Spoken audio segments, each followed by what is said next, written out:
আল্লাহ পাক বলছেন ওয়ানজির আশীরাতাকাল আকরাবিন, তোমার নিকটবর্তী যারা আছে তাদেরকে তুমি আল্লাহর ভয় দেখাও। নামাজের জন্য তাদেরকে বলো আল্লাহর ভয় তাদের অন্তঃকরণের মধ্যে সৃষ্টি করে দাও। আর এই নামাজ পড়তে হবে জামাতের সাথে। নামাজ পড়তে হবে কিসের সাথে? জামাতের সাথে। রাসূল করিম সাল্লাল্লাহু আলাইহি ওয়াসাল্লাম বলছেন, হুজুরের কাছে আল্লাহর নবীর কাছে হযরতে আবু হুরায়রা রাদিয়াল্লাহু তাআলা আনহু হাদিসটি বর্ণনা করেছেন। হুজুরের কাছে একজন অন্ধ লোক এলো। সেই অন্ধ লোক এসে বললেন, হুজুর আমি তো চোখে দেখি না, জামাতের যে গুরুত্বের কথা আপনি বললেন, আমাকে কি রুখসত দেওয়া যায় নাকি? আমি অনেক সময় সাথী সঙ্গী পাই না, আমাকে কি রুখসত দেওয়া যায় নাকি? হুজুর বললেন, হ্যাঁ তোমাকে রুখসত দেওয়া গেল। অন্ধ যখন হেঁটে যাচ্ছিলেন, নবীজি তাকে আবার ডাকলেন, ডেকে জিজ্ঞেস করলেন, অন্ধ নামাজের মসজিদের আজান কি তোমার কানে যায়? বলে হ্যাঁ আমি আজান শুনি। হুজুর বললেন, আজানের জবাব দিবা, মসজিদে এসে জামাতে নামাজ পড়বা। একজন অন্ধকে রুখসত দেওয়া হয় নাই। মসজিদে আজান শোনার পর ঘরে বসে যদি নামাজ আদায় করেন, নামাজের হক আদায় হবে না। হুজুর সাল্লাল্লাহু আলাইহি ওয়াসাল্লাম বলেছেন, মসজিদে আজান হওয়ার পর যে ব্যক্তি ঘরে বসে নামাজ পড়ে, আমার ইচ্ছা হয় ঘরটা আগুন দিয়ে জ্বালায় দেই। কে বলতেছেন? রাহমাতুল লিল আলামিন, রাহমাতুল লিল আলামিন বলতেছেন। ঘরের মধ্যে যদি মেয়ে লোক আর বাচ্চারা যদি না থাকতো, তাহলে আমার ইচ্ছা হয় আমি বলি আগুন দিয়ে ঘরটারে জ্বালায় দাও। এই ঘরের মহব্বতেই তো সে বাইর হয় না। নামাজের এত বড় গুরুত্ব দেওয়া হয়েছে। আমার বন্ধুগণ, এই নামাজের জামাতি আল্লাহর নবী জীবনের শেষ নামাজ জামাতে আদায় করেছেন। জীবনের শেষ নামাজটাও জামাতে আদায় করলেন। তখন তার এমন অবস্থা, এত অসুস্থ, দাঁড়াতে পারেন না, হাঁটতে পারেন না। দুইজন সাহাবীর কাঁধের উপরে ভর করে তারপরে বহু কষ্ট করে মসজিদে গিয়ে নামাজ আদায় করেছেন। খুতবা দিয়েছেন। বললেন, খুতবা দিতে গিয়ে বললেন, আজ থেকে মসজিদ নববীর চতুর্দিকের সকলের দরজা বন্ধ হয়ে যাবে, শুধু আবু বকরের দরজাটা খোলা থাকবে। আল্লাহর নবী বললেন, আল্লাহ রাব্বুল আলামিন এই পৃথিবীতে তার এক বান্দাকে জাগতিক সব সম্পদ দিতে চেয়েছিলেন, কিন্তু সে বান্দা সব জাগতিক সম্পদকে উপেক্ষা করে মাবুদের সঙ্গে দেখা করা বেশি জরুরি, বেশি পছন্দ মনে করেছেন। এতটুকুন কথা নবীজি বললেন, কেউ কিছু বুঝতো না। হযরতে আবু বকর রাদিয়াল্লাহু তাআলা আনহু হুজুরের এই কথা শুনে কাঁদতে কাঁদতে তিনি অস্থির হয়ে যাচ্ছেন। সাহাবীরা চিন্তা করলেন, হুজুর কান্না কার কথা বলেছেন, তাতে কান্নার কি আছে? বয়োবৃদ্ধ, জ্ঞান বৃদ্ধ হযরতে আবু বকর রাদিয়াল্লাহু তাআলা আনহু বুঝতে পেরেছেন, এই পৃথিবীর সব সম্পদ তো আল্লাহ হুজুরকেই দিতে চেয়েছিলেন। তিনি সমস্ত সম্পদকে উপেক্ষা করে তার মাবুদের সঙ্গে দেখা করার জন্য প্রস্তুতি নিয়েছেন। তার মানে হলো আল্লাহ নবী বিদায় হয়ে যাবেন, আমরা নবী থেকে এতিম হয়ে যাব। নবীজি ঘরের মধ্যে প্রবেশ করলেন, প্রচন্ড জ্বর এলো। এই প্রচন্ড জ্বর নিয়ে তিনি শুয়ে আছেন, কখনো বেহুশ কখনো হুশ। এর মধ্যে সারা আজান হয়ে গেল। সাহাবীরা বহুক্ষণ অপেক্ষা করে হযরত আবু বকরের ইমামতিতে নামাজ শুরু করলেন।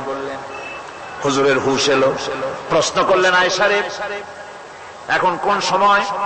হযরত আয়েশা বলেন, ইয়া রাসূলুল্লাহ, মসজিদে নববীতে নামাজ শুরু হয়ে গেছে। সাহাবীরা অনেকক্ষণ অপেক্ষা করে আমার বাবার ইমামতিতে নামাজ পড়তেছে সবাই, কিন্তু সাহাবীরা কেঁদে কেঁদে নামাজের মধ্যেই কাঁদতে কাঁদতে অস্থির হয়ে যাচ্ছে।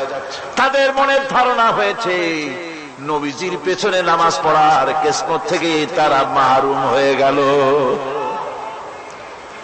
নবীজি বলেন, আয়েশা দরজা খুলে দাও আর আমার মাথাটা একটু উঁচু করে ধরো, আমি একটু নামাজের দৃশ্যটা দেখি। দরজা খুলে দেওয়া হলো, নবীজির মাথা উঁচু করে ধরা হলো। নামাজের জামাতের দৃশ্য দেখে নবীজি আবার শুয়ে পড়লেন। হযরত আয়েশা লক্ষ্য করে দেখেন নবীজির দুই চোখের কোণা দিয়া পানি পড়তেছে। মা আয়েশা জিজ্ঞেস করেন, ইয়া রাসূলুল্লাহ, নামাজের দৃশ্য দেখে চোখে কেন পানি এলো? হুজুর বলেন আয়েশা রে, এটা কোনো দুঃখের পানি নয়, এটা তৃপ্তির পানি। এই যে জামাত নামাজ পড়তেছে লোকেরা, এই জামাত কায়েমের জন্য তায়েফের ময়দানে অনেক রক্ত আমার ঝরেছে। উহুদের ময়দানে দান্দার মুবারক শহীদ হয়েছে, সাহাবায়ে কেরাম জীবন দিয়েছে।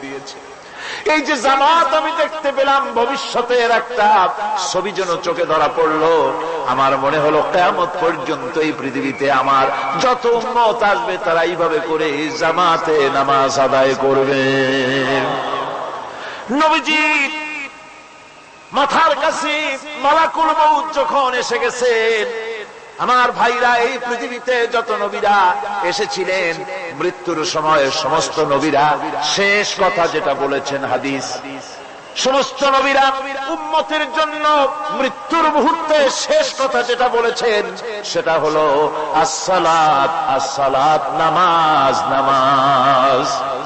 আমার নবী যখন বিদায় হয়ে যান, বিদায় মুহূর্তে মেয়ের কথা বললেন না, কলিজার টুকরা নাতির কথা বললেন না, জামাইয়ের কথা বললেন না, স্ত্রীর কথা বললেন না, মৃত্যুর সময় শেষ কথা বললেন আসসালাত, আসসালাত ওয়া মা মালাকাত আইমানুকুম, নামাজ, নামাজ, আমার উম্মতেরা নামাজ, আমার উম্মতেরা নামাজ ছেড়ে দিও না, নামাজ।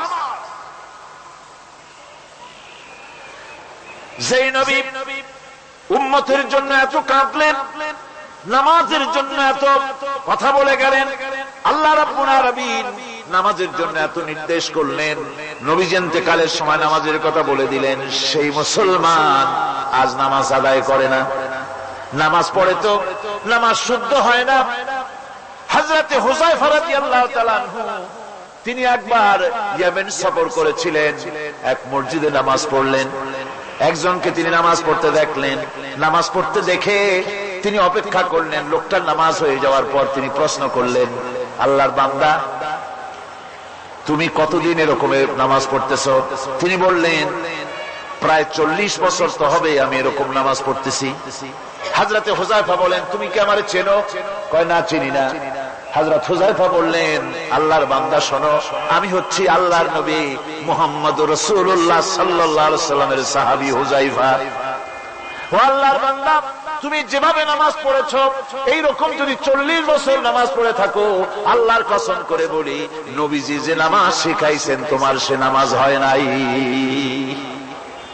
রাসূলুল্লাহ নামাজ হয় নাই, নামাজ পড়লেই হবে না। রাসূলুল্লাহ বলেছেন, সাল্লু কামা রাআইতুমুনি উসাল্লি, নামাজ পড়ো সেইভাবে যেভাবে আমারে পড়তে দেখো। বিশ্বাস করুন ভাইরা, নামাজ যদি না হয়, হরতাল করিয়া, মিছিল করিয়া, বিক্ষোভ করিয়া, যে কোনো আন্দোলন করে ইসলামকে বিজয়ী করা যাবে না যতক্ষণ পর্যন্ত নামাজ সহি না হবে।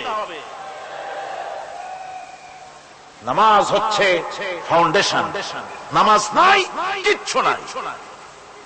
ঠুকঠাক করে 2টা সেজদা দিয়ে উঠে যাবেন, আপনার ইসলামী আন্দোলনের 4 পয়সার দাম নাই। নামাজ আগে, জিহাদের ময়দানেও নামাজ, যেখানে আছেন ওখানেই নামাজ পড়তে। নামাজ, নামাজ, এই নামাজ হচ্ছে মুসলমানদের সবচেয়ে বড় জিনিস। নামাজ হয় না, নামাজ যত পড়া হয় অধিকাংশ নামাজ হয় না। নামাজের ভিতরে তা'দিল আর কাম, তা'দিল করা ওয়াজিব। যতক্ষণ দাঁড়িয়ে থাকবেন, রুকুতে থাকবেন, যতক্ষণ দাঁড়ায় থাকবেন ততক্ষণ অন্তত এক তাসবিহ পরিমাণ তো বটেই। যদি তা না হয়, রুকুত থেকে দাঁড়ালেন, সেজদায় চলে গেলেন, ওয়াজিব তরক হলো, সো সেজদা দিলেন না, নামাজ ফাসিদ হয়ে গেল, নষ্ট হয়ে গেল। এটা পাগলামি না, নামাজ সহিভাবে আদায় করতে হবে। নামাজ থেকে দাঁড়াবেন, রুকুত থেকে দাঁড়ায় গেলেন, বলবেন রব্বানা লাকাল হামদ, রব্বানা লাকাল হামদ হামদান কাসীরান তাইয়্যিবান মুবারাকান ফীহি। একজন সাহাবী এই দোয়াটা পড়ছিলেন। নামাজ শেষ করে আল্লাহর নবী প্রশ্ন করলেন, নামাজের ভিতরে অতিরিক্ত এই কথাগুলি কে বলেছো? সাহাবী ভয় পেয়ে গেলেন, ভয় ভয় তিনি বললেন, হুজুর আমি বলেছি। হুজুর বললেন, তুমি জানো না আমি নবী, তুমি নবী না, আমি যা দেখি তুমি দেখতে পাও না। তুমি যখন এই দোয়াটা পড়তেছিলে আমি লক্ষ্য করেছিলাম আল্লাহর রহমতের ফেরেশতারা প্রতিযোগিতা করতেছিল তোমার আমল নামায় কে কত বেশি নেকি লিখবে। রুকুতে দাঁড়ায়া এটা পড়বেন। সেজদায় চলে যাবেন, দুই সেজদার মাঝখানে ততক্ষণ বসে থাকবেন যতক্ষণ একটা সেজদার ভিতরে ছিলেন। পড়বেন আল্লাহুম্মা গফিরলি ওয়ারহামনি ওয়াহদিনি ওয়াআফিনি ওয়ারযুকনি। নামাজের মধ্যে দোয়া করতেছেন, আল্লাহ আমারে ক্ষমা করে দাও। এসব দোয়া সব হুজুরের। আমাকে ক্ষমা করো, আমাকে হেদায়েত দাও, আমাকে সুস্থ করো, আমাকে রহম করো, আমাকে রিজিক দাও। সুবহানাল্লাহ। নামাজের ভিতরে দোয়া কবুলের সময়, নামাজের সেজদার ভিতরে দোয়া কবুল হয়। এইভাবে করে রাসূল করিম সাল্লাল্লাহু আলাইহি ওয়াসাল্লামের নামাজটা কেমন হাক্কানি উলামাদের কাছ থেকে জেনে নেবেন। যেহেতু হুজুর বলেছেন সাল্লু কামা রাআইতুমুনি উসাল্লি, নামাজ পড়ো সেইভাবে যেভাবে আমাকে পড়তে দেখো। মদিনায় হিজরত করার পর রাসূলুল্লাহ সাল্লাল্লাহু আলাইহি ওয়াসাল্লাম কাফেরদের সাথে অনেকগুলো যুদ্ধে লিপ্ত হয়েছিলেন। তার মধ্যে উহুদের যুদ্ধে তিনি তার আপন চাচা হযরত হামজা রাদিয়াল্লাহু তাআলা আনহুকে হারান। ওয়াহশীর হাতে নির্মমভাবে শহীদ হন তিনি। ওয়াহশী পরবর্তীতে অনুতপ্ত হন। আসুন শুনি সে কাহিনী। হুজুর সাল্লাল্লাহু আলাইহি ওয়াসাল্লাম ফতহ মক্কার দিনে সকলকে ক্ষমা করে দিয়েছিলেন, কিন্তু 5 জন নারী আর 6 জন পুরুষ সম্পর্কে বলেছিলেন এদেরকে যেখানে পাও সেখানে হত্যা করো। এর মধ্যে ওয়াহশী একজন। ওয়াহশী বুঝতে পেরেছি মুহাম্মদ সাল্লাল্লাহু আলাইহি ওয়াসাল্লাম আল্লাহর রহমত, করুণার নবী, দয়ার নবী, তার কাছে যদি আমি যেতে পারি তাহলে তিনি আমার সম্পর্কে যদি তার সামনে যেতে পারি তাহলে তার কঠোর মনোভাব আমার প্রতি নরম হয়ে যাবে। এই মনে করে সাহাবায়ে কেরামদের চোখ এড়ায়া তিনি হুজুরের সামনে গিয়ে হাজির হয়ে গেলেন। হুজুর তাকে দেখি বললেন, তোমার নাম না ওয়াহশী? তিনি বললেন, হ্যাঁ আমার নাম ওয়াহশী। হুজুর বললেন, তুমি আমার চাচাকে শহীদ করেছো? ওয়াহশী বললেন, জাহালাতের কারণে তা করেছি। হুজুর বললেন, কেমনে শহীদ করেছো আমার চাচাকে, আমার একটু শোনাও। ওয়াহশী বলতে লাগলেন, আমি বল্লম দিয়ে হযরতে হামজার শরীরকে এফোড় ওপড় করে দিয়েছি, তারপরে তার বুককে খঞ্জর দিয়ে ফেরে বুকের ভিতর থেকে কলিজাটা বের করে নিয়ে আমি হাতে দিয়ে দিয়েছি হেন্দাই কলিজা চিবিয়ে চিবিয়ে খেস। রাসূল পাক সাল্লাল্লাহু আলাইহি ওয়াসাল্লাম হাদিস শরীফে এসেছে, ওয়াহশীর বর্ণনা যখন তিনি শুনতেছিলেন রাসূলের চোখ থেকে তখন পানি পড়ে দাড়ি মোবারক ভিজে ভিজে পড়তেছিল। ঘটনা শোনার পর রাসূলুল্লাহ বললেন, ওয়াহশী তুমি কি চাও? ওয়াহশী বললেন, আমি ইসলাম কবুল করতে চাই। হুজুর তাকে মুসলমান বানালেন।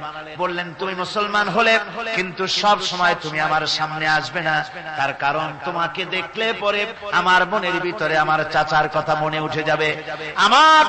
আমি আমার আব্বাকে পাই নাই, আব্বার স্নেহ যত্ন আমার কিসমতে তেমন হয় নাই।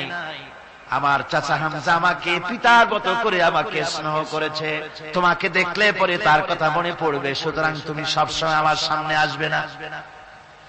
ওয়াহশী সেদিন শপথ নিয়েছিলেন, রব্বুল আলামিন আমি জাহালাতের কারণে যেই বল্লম দিয়ে ইসলামের একজন শ্রেষ্ঠ সন্তানকে আমি শহীদ করে ফেলেছিলাম, আমি বুঝতে পারি নাই, ওই বল্লমটা আমি হেফাজতে রেখে দিয়েছি। তুমি আমার এই দোয়া মঞ্জুর করো, আমি যেন এই বল্লম দিয়ে এই পৃথিবীর নিকৃষ্ট ইসলামের কোন দুশমনকে যেন আমি শেষ করে দিতে পারি। আল্লাহ পাক দোয়া তার মঞ্জুর করে নিলেন। মুসাইলামা কাযযাবের বিরুদ্ধে হযরত আবু বকর সিদ্দিক রাদিয়াল্লাহু তাআলা আনহু যে বাহিনী পাঠালেন, হযরত ওয়াহশী সেই বাহিনীর মধ্যে ছিলেন। আর তিনি সেই বল্লমটা দিয়ে, যে বল্লম দিয়ে তিনি হযরত হামজাকে শহীদ করেছিলেন, সেই বল্লমটা দিয়েই ইসলামের নিকৃষ্ট শত্রু মুসাইলামা কাযযাবকে দুনিয়া থেকে তিনি বিদায় করে দিলেন। আমার ভাইরা, রাসূল পাক সাল্লাল্লাহু আলাইহি ওয়াসাল্লামের ইন্তেকালের পর এ পর্যন্ত নবুয়তের যারা দাবি করেছে এক হিসাবে জানা গেছে 28 জন দাবি করা হয়ে গেছে। রাসূল বলেছেন আমার পরে 30 জন মিথ্যাবাদী নবুয়তের দাবি করবে। কতজন করবে? হয়ে গেছে, বাকি আছে কত? এর মধ্যে গোলাম আহমদ একজন। গোলাম আহমদ দাবি করল যে আমি নবী। তার অনেকগুলি বই কিতাব সে লিখল। বইয়ের মধ্যে এক জায়গায় সে লিখেছে, তার বইয়ে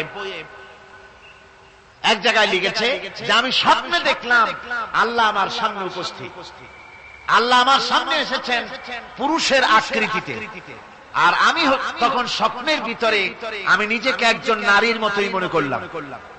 স্বপ্নের ভেতরেই আল্লাহ পাক পুরুষ হিসাবে আমাকে ব্যবহার করলেন। আমি স্বপ্নের মধ্যেই গর্ভবতী হলাম এবং স্বপ্নের ভিতরে আমি গোলাম মোহাম্মদ মসিহে রূপান্তরিত হয়ে গেলাম। নাউযুবিল্লাহি মিন যালিক। গোলাম মোহাম্মদ বলছে আল্লাহ পাক ওহীর মাধ্যমে আমাকে জানিয়েছেন, আল্লাহ আমাকে বলেছেন, গোলাম মোহাম্মদ তুমি হচ্ছ আমার সন্তান তুল্য। নাউযুবিল্লাহি মিন যালিক। এইভাবে অসংখ্য মিথ্যে কথা দিয়ে বইপত্র রচনা করেছে। লোকেরা তার কাছে নবুয়তের প্রমাণ চেয়েছে। আসলে শরীয়তের বিধান হচ্ছে হুজুরের পরে যদি কেউ নবুয়তের দাবি করে তাহলে তাকে সে নবী কিনা এর কোন প্রমাণ তার কাছে চাওয়া জায়েজ নাই। যেহেতু প্রমাণ চাইতে গেলে বোঝা যায়, সন্দেহ হয় কিছুটা প্রমাণ দিতে পারলে তাহলে সে নবী হবে। কথা বুঝতে পেরেছেন? এই জন্য রাসূলের পরে যদি কেউ নবুয়তের দাবি করে তাহলে তার কাছে নবুয়তের দাবির কোন প্রমাণও চাওয়া যাইবে না। বিনা প্রমাণে রাসূলের পরে নবুয়তের দাবি যেই করবে সে কি হবে? জোরে বলেন কি হবে? কাফের হয়ে যাবে। দুনিয়ার সমস্ত উলামা, সমস্ত মুহাদ্দিস, সমস্ত মুফাসসির, দুনিয়ার সমস্ত মুফতি সব একমত, কোন দ্বিমত নাই। গোলাম মোহাম্মদ কাদিয়ানী কাফের, তার অনুসারীরাও। তার জামানায় মাওলানা আতাউল্লাহ শাহ বুখারী রাহমাতুল্লাহ আলাইহি তার সঙ্গে একটা বহস হলো।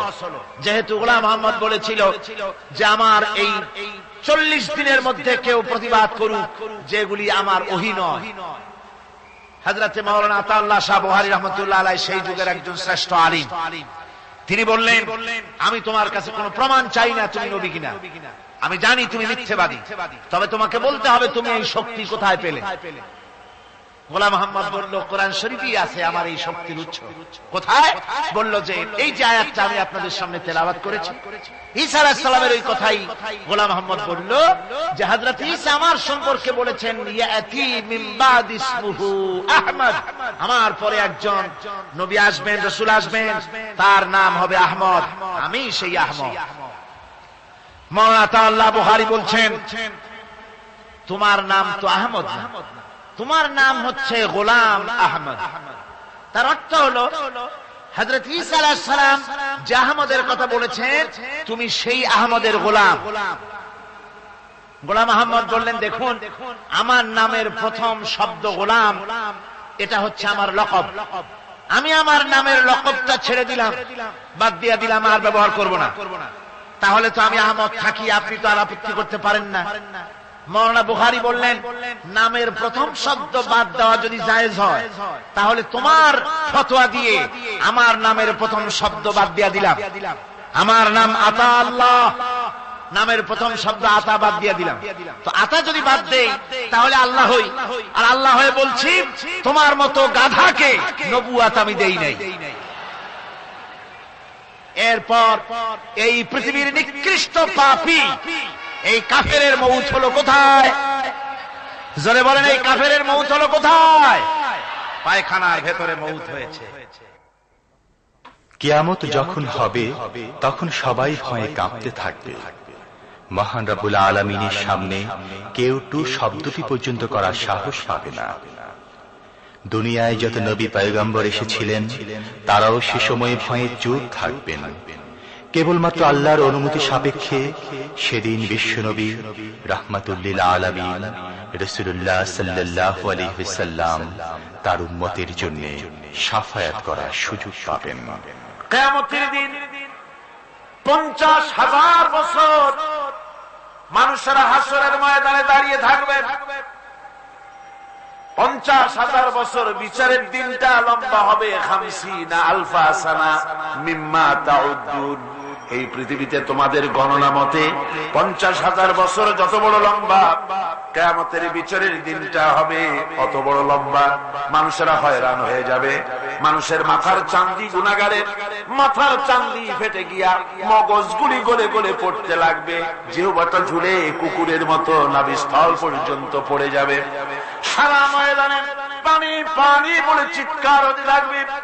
মানুষেরা বিভীষিকাময় দৃশ্য দেখে হয়রান হয়ে যাবে, ভয়ের চোটে কলিজা গলার কাছে চলে আসবে, কোনো উপায় নাই। মানুষেরা হয়রান হয়ে গিয়ে হযরত আদম আলাইহিস সালামের কাছে যাবেন, আল্লাহর কাছে একটু সুপারিশ করেন আমাদের বিচার হয়ে যাক। হযরত আদম বলবেন আমার দ্বারা সম্ভব নয়, আমি নিজে আল্লাহর এক হুকুমকে ভঙ্গ করেছিলাম, জানি না আল্লাহ রাব্বুল আলামিন আমার সাথে আজকে কি ব্যবহার করেন। মিয়া সাহেব মাথা খাটা, বুদ্ধি খাটা, চিন্তা করেন আকল দিয়ে, বিবেক দিয়ে। আবাল বাশার আদম আলাইহিস সালাম আল্লাহর দরবারে কথা বলতে সাহস পাবেন না। বলবেন নূহের কাছে যাও, নূহ আলাইহিস সালাম বলবেন আমি পারবো না। ইব্রাহিমের কাছে চলে যাও, ইব্রাহিম আলাইহিস সালাম বলবেন আমিও পারবো না। সকলে এক এক অজুহাত দিবেন। বলবেন যাও মুসা আলাইহিস সালামের কাছে, তিনি বলবেন আমিও পারবো না। যাও ঈসা আলাইহিস সালামের কাছে, হযরত ঈসা বলবেন আমি তো পারবোই না, কারণ গোটা পৃথিবীর শত শত কোটি নাসারা আমারে আল্লাহর ছেলে বলেছে, আমি তো তাদেরকে কথা বলতে পারি নাই, জানি না আদি হাসরের ময়দানে আল্লাহ রাব্বুল আলামিন আমার সাথে কি ব্যবহার করেন। তবে আমি একটা পরামর্শ দিতে পারি, আল্লাহ রাব্বুল আলামিনের দরবারে আজকে কেবল কথা বলতে পারবেন বিশ্ব নবী জনাবে মুহাম্মদুর রাসূলুল্লাহ সাল্লাল্লাহু আলাইহি ওয়াসাল্লাম। হাসরবাসীরা তার কাছে যাবে, নবীজি মাকামে মাহমুদে আল্লাহর দরবারে সেজদায় পড়ে যাবেন। এই সেজদায় কত কাল চলে যাবে আল্লাহ পাক ভালো জানেন। সেজদায় পড়ে শুধু কাঁদতেই থাকবেন। রব্বুল আলামিন বলবেন হাবিব মাথা উঠান, আপনার দরখাস্ত আমি আল্লাহ রব্বুল আলামিন মঞ্জুর করে নেব। সুবহানাল্লাহ ওয়া বিহামদিহি।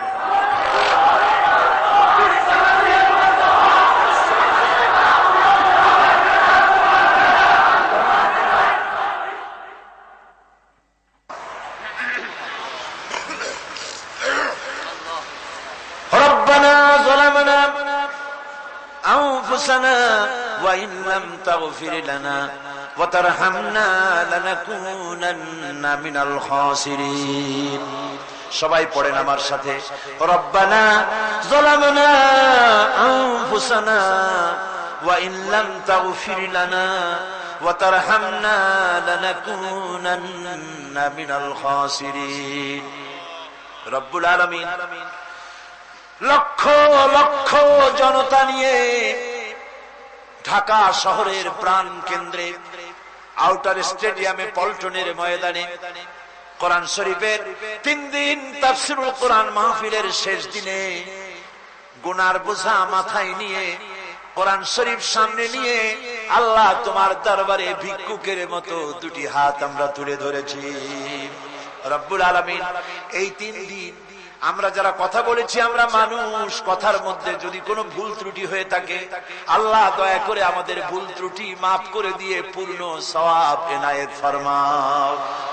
রব্বুল আলামিন তুমি দয়া করে এই 3 দিনের মাহফিলে যত সওয়াব দান করবা মেহেরবানি করে তা হাদিয়া স্বরূপ আমাদের বিশ্বনবী, কিয়ামতে আমাদের সুপারিশকারী, আমাদের প্রিয় নবী রাহমাতুল লিল আলামিন জনাবে মুহাম্মদ রাসূলুল্লাহ সাল্লাল্লাহু আলাইহি ওয়াসাল্লামের রূহ মুবারকে পৌঁছায়া দাও।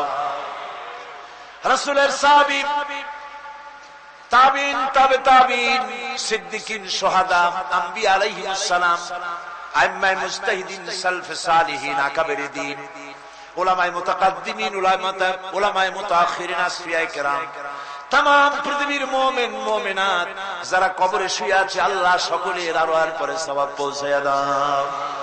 রব্বুল আলামিন আজকের এই মাহফিলে আমরা লক্ষ লক্ষ মানুষ তোমার দরবারে হাত তুলে আমাদের আব্বা জানের কথা মনে পড়ে গেল। আমরা যারা আমাদের বাপ হারাইছি, আমাদের মামুনদের মধ্য থেকে, ভাইদের মধ্য থেকে আমরা যারা বাপ হারাইছি, আল্লাহ তুমি দয়া করে আমাদের বাপজানের কবরটাকে জান্নাতের টুকরা বানাইয়া দিও।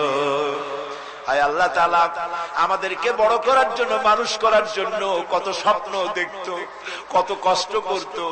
ওই বাপজান চলে গেল, আর তো কেউ নাম ধরে ডাকে না, আর তো কেউ মাথায় পিঠে হাত বুলায় না। আল্লাহ বাপজান যার বিদায় হয়ে গেল, বাবুদ গো কবরটাকে জান্নাতের টুকরা বানায়া দাও।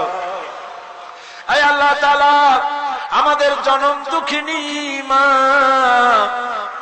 একটা অক্ষর মা, আর মনে হয় যেন তামাম পৃথিবীর সমস্ত মধু এই একটা অক্ষরের মধ্যেই তুমি দিয়ে দিয়েছো। 10টা মাস ধরে মায়ের পেটের ভিতরে বসে মাকে কষ্ট দিয়েছি। মায়ের পেটের ভিতরে হাঁটু দিয়া, মাথা দিয়া, পাও দিয়া গুতাগুতি করে মাকে কষ্ট দিয়েছি পেটের ভিতরে থেকে। ডেলিভারি করার সময় মা প্রচন্ড কষ্ট পেলেন। আয় আল্লাহ, তারপরে বুকের রক্ত চুষে চুষে বুকের দুধটা 2-2.5 বছর খেয়েছি। মায়ের কোলে থেকে মাকে পেশাব পায়খানা করে মায়ের কাপড় চোপড় নষ্ট করেছি। কোনদিন বিরক্ত হয়ে একটা আছাড় দেয় নাই, একটা থাপ্পড় মারে নাই। আয় আল্লাহ, ক্ষুধা পেটে মা খেতে বসেছে, মায়ের কোলে বসে বাচ্চা পায়খানা করেছে। মা রাগ করে ছেলেকে থাপ্পড় মারে নাই, ভাতের খাবারটা ঠেলে রেখে বাচ্চাটারে পায়খানা সাফ করে নিজে আবার কাপড় পাল্টাইয়া ছেলেটার মুখে চুমা দিয়া আবার খাইতে বসেছে। এইভাবে করে মাকে নির্যাতন করলাম। ওই মা যাদের বিদায় হয়ে গেছে, আল্লাহ মায়ের কবর জান্নাতের টুকরা বানাইয়া দাও। রব্বির হামহুমা কামা রব্বায়ানি সগীর। সবাই বলেন আমার সাথে, রব্বির হামহুমা কামা রব্বায়ানি সগীরা। আয় আল্লাহ, আমাদের মা বাপ যাদের বেঁচে আছে সুস্থ রাখো, ভালো রাখো, ইমানের সাথে রাখো, ইজ্জতের সাথে রাখো। আয় আল্লাহ, মায়ের ঋণ তো কিছুতেই শোধ করতে পারবো না। আমরা যদি আমাদের বুকের চামড়া দিয়া মায়ের পায়ের 1 জোড়া জুতা তৈরি করে দেই, মায়ের 1 ফোঁটা দুধের হক তো আদায় হবে না। আল্লাহ, মা যাদের মরে গেছে ওরাই বসে কি হারাইছে। আল্লাহ আমাদের মা যাদের বেঁচে আছে ভালো রাখো, সুস্থ রাখো। আপনারা দোয়া করেন আমার মাও সুস্থ।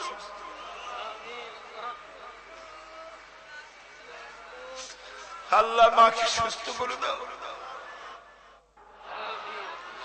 ربنا تقبل منا إنك أنت السميع العليم وتب علينا إنك أنت التواب الرحيم سبحان ربك رب العزة عما يصفون وسلام على المرسلين الحمد لله رب العالمين واجعل آخر كلمة عند الموت لا إله إلا الله محمد رسول الله।